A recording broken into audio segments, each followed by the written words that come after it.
আর গাছে গোলাপ কালারটা কি দারুণ আসছে, তাই না? অসম্ভব সুন্দর, আল্লাহর অপূর্ব সৃষ্টি।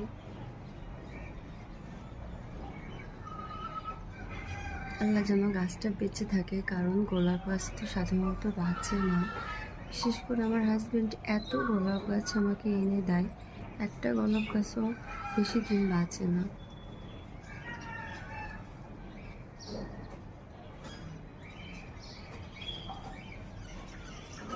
কালারটা খুবই দারুণ আসছে।